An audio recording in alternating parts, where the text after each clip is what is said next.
we are actually working now with the relationship of similarity or affinity. So for example, forgetting about those meanings, which are very, very complicated and very abstract, suppose we were doing this for these objects, okay? This is a container, and this is a container.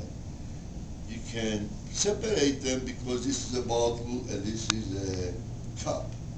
You might decide that they are not similar, or you might decide that they have in common because they can both hold into them some liquid and put them in the same category.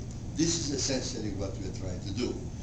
And we are doing it for two reasons. Number one, because we want to learn more or get deeper understanding of the meanings of the ideas that they were proposed by the authors, because we recognize everything was clear.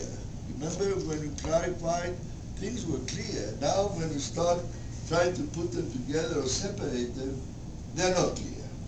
So we are doing that primarily to get more clarity, and number one. And number two, because later on we're going to make another relationship, namely priority, and we're going to make a judgment whether something is more important than something else.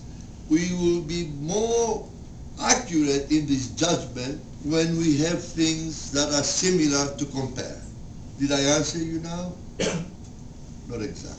Well, so you're saying it doesn't really matter if one's right or wrong, it's that we just have some commonality. We've just agreed upon some kind of significance. Well, I said that it doesn't, but first of all, the right and the wrong is founded on the consensus that we can generate. That's what I was trying to say. You see? Yeah. And it's the language, ultimately what we are doing is we're building here a consensual language. And we're doing that gradually. And the best way to do it, that we know, is by sort of exploring relationships. Now, whether it's right or wrong, only God knows.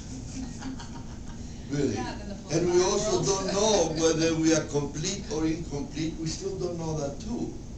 Completeness is something that mortals like us can only struggle and never really get there.